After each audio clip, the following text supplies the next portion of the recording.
Assalamualaikum warahmatullahi wabarakatuh. Perkenalkan, nama saya Siti Fahmiyah Rahmasari dengan NPM 2312011006 dengan dosen pengampu Bapak Dr. Zulkarnain Ridwan SHMH dalam mata kuliah Hukum Perundang-undangan. Di sini saya akan membahas mengenai Undang-Undang Nomor 60 Tahun 2024 tentang pertanggungjawaban atas pelaksanaan anggaran pendapatan dan belanja negara atau APBN tahun anggaran 2023. Tanpa berlama-lama lagi, kita akan memasuki tentang pembahasannya. Yang pertama yaitu substansi undang-undang. Undang-Undang Nomor 60 Tahun 2024 merupakan undang-undang yang mengesahkan dan menetapkan pertanggungjawaban pemerintah atas pelaksanaan anggaran pendapatan dan belanja negara tahun anggaran 2023. Secara karakteristik, undang-undang ini termasuk dalam kategori undang-undang formal karena tidak menciptakan norma baru yang bersifat mengatur atau regeling sebagaimana undang-undang sektoral, melainkan berfungsi untuk menilai, mengesahkan, dan mengevaluasi pelaksanaan kebijakan fiskal yang telah dijalankan oleh pemerintah.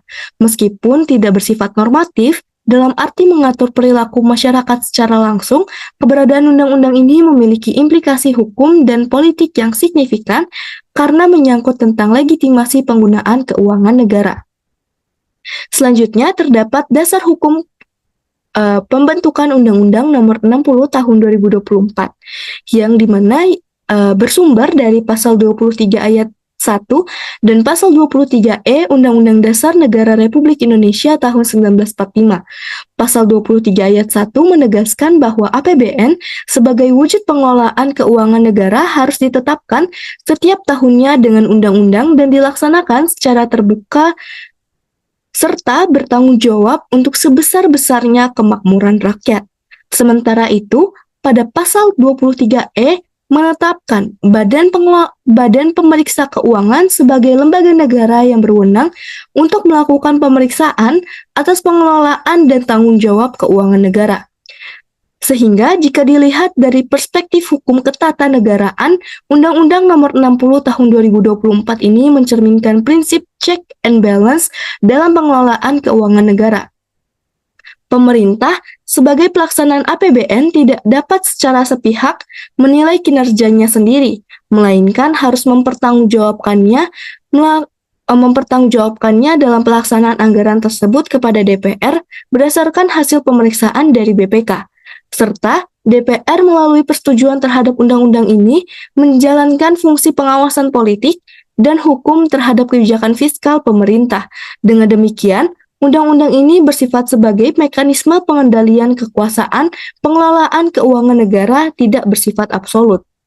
Selanjutnya, terdapat aturan yang paling penting dalam Undang-Undang Nomor 60 Tahun 2024. Yang pertama yaitu pengesahan laporan realisasi APBN tahun anggaran 2023. Aturan yang paling fundamental dalam Undang-Undang Nomor 60 Tahun 2024 adalah pengesahan laporan realisasi APBN tahun anggaran 2023 yang mencakup pendapatan, belanja, dan pembiayaan negara. Pengesahan ini menegaskan pengakuan resmi negara atas seluruh pelaksanaan APBN selama 1 tahun anggaran serta menjadi dasar hukum penilaian kinerja fiskal bagi pemerintah. Dari sisi masyarakat, ketentuan ini penting karena menjamin bahwa pajak dan penerimaan negara telah digunakan dan dipertanggungjawabkan secara transparan melalui mekanisme hukum yang jelas, sekaligus memperkuat fungsi demokratis dan pencegahan penyalahgunaan anggaran. Selanjutnya, ada penetapan defisit dan pembiayaan negara. Undang-Undang Nomor 60 Tahun 2024 menetapkan secara resmi besaran defisit APBN tahun anggaran 2023 beserta mekanisme pembiayaannya.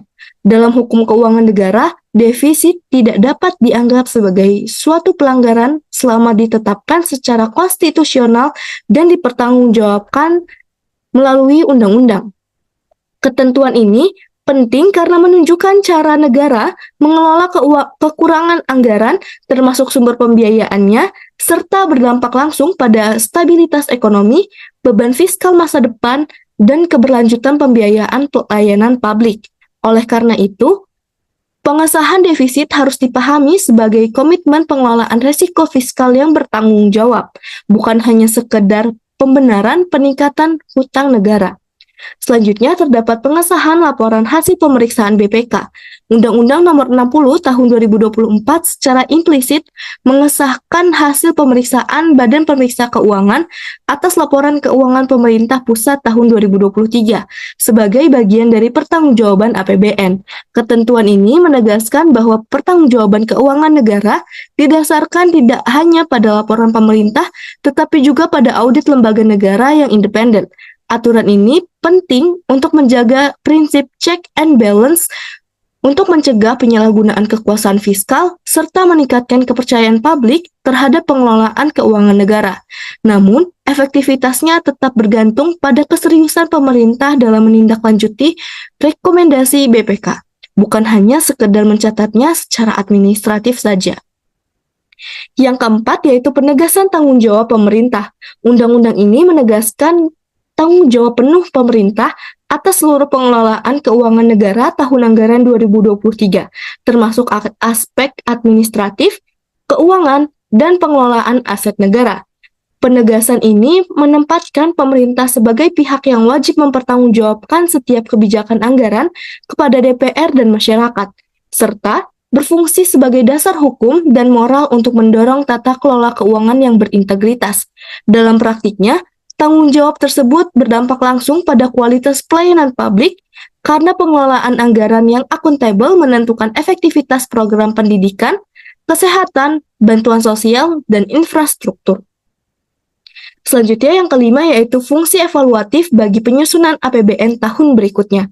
Undang-Undang Nomor 60 Tahun 2024 tidak hanya berfungsi sebagai pertanggungjawaban hukum dan politik pemerintah, tetapi memiliki fungsi evaluatif juga yang sangat penting bagi penyusunan APBN tahun berikutnya. Evaluatif ini didasarkan pada realisasi anggaran, temuan audit BPK, dan catatan pelaksanaan APBN sebelumnya sebagai dasar peningkatan kualitas perencanaan dan pelaksanaan APBN. Melalui evaluasi tersebut, belanja negara diharapkan lebih tepat sasaran, kebijakan fiskal lebih responsif, serta pelayanan publik lebih efektif dan berkelanjutan.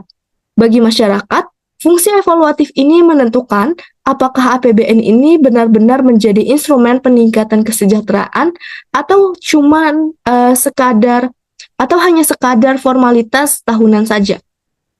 Selanjutnya, di sini saya paparkan mengenai bagian dari realisasi APBN Indonesia tahun 2020 hingga tahun 2023, yang dimana pada tahun anggaran 2020, realisasi pendapatan negara berada pada 1.647 triliun, sedangkan belanja negara mencapai 2.595 triliun. Hal ini dikarenakan besarnya tekanan fiskal akibat pandemi COVID-19, di mana pemerintah meningkatkan belanja untuk memulihkan ekonomi dan perlindungan sosial. Selanjutnya, di tahun 2021, pendapatan negara meningkat sekitar 2.011 triliun, sementara belanja negara juga itu meningkat sekitar 2.786 triliun. Meskipun terdapat perbaikan pada sisi pendapatan, belanja negara juga tetap lebih besar sehingga defisit APBN masih berlanjut dalam rangka mendukung proses pemulihan ekonomi nasional. Selanjutnya pada tahun 2022, itu terdapat peningkatan anggaran sebesar 2.436 triliun dan belanja negara sebesar 3.169 triliun. Hal ini menunjukkan bahwa kebijakan fiskal masih bersifat ekspansif dan juga menjaga stabilitas ekonomi untuk melanjutkan program prioritas pemerintah. Sementara itu, pada tahun anggaran 2023, pendapatan negara kembali meningkat menjadi 2.774 triliun, sedangkan belanja negara terrealisasi sekitar 3.121 triliun. Kondisi ini menegaskan bahwa meskipun kapasitas fiskal negara semakin membaik, APBN tetap berada dalam kondisi posisi yang defisit yang harus dikelola dan dipertanggungjawabkan secara konstitusional oleh pemerintah. Selanjutnya, terdapat relevansi Undang-Undang Nomor 60 Tahun 2024 bagi kehidupan masyarakat. Secara umum, Undang-Undang Nomor 60 Tahun 2024 ini kerap diperspektifkan sebagai undang-undang yang bersifat teknis dan administratif karena berfokus pada pengesahan pertanggungjawaban pelaksanaan APBN. Yang pertama yaitu relevansi Undang-Undang Nomor 60 Tahun 2024 tercermin dalam pemenuhan hak masyarakat atas transparansi keuangan negara, pengesahan laporan realisasi APBN, dan hasil audit BPK memberikan dasar hukum bagi publik untuk mengetahui dan menilai penggunaan uang negara, termasuk apakah prioritas belanja pemerintah benar-benar berpihak pada kepentingan masyarakat seperti pendidikan, kesehatan, dan perlindungan sosial, atau justru malah didominasi oleh belanja yang kurang produktif. Yang kedua, undang-undang ini relevan terhadap kualitas pelayanan publik karena realisasi belanja negara disahkan berkaitan langsung dengan penyediaan layanan yang dinikmati masyarakat sehari-hari. Pengelolaan APBN yang efektif dan bertanggung jawab akan tercermin dalam peningkatan kualitas infrastruktur, akses pendidikan dan kesehatan, serta perlindungan sosial. Sedangkan jika pertanggungjawaban ini lemah, anggaran berpotensi menurunkan kualitas layanan publik dan memperlebar ketimpangan sosial. Ketiga, Undang-Undang Nomor 60 Tahun 2024 relevan dalam konteks keadilan fiskal dan keberlanjutan ekonomi karena penetapan defisit dan pembiayaan negara menentukan arah kebijakan fiskal yang berdampak pada stabilitas ekonomi nasional.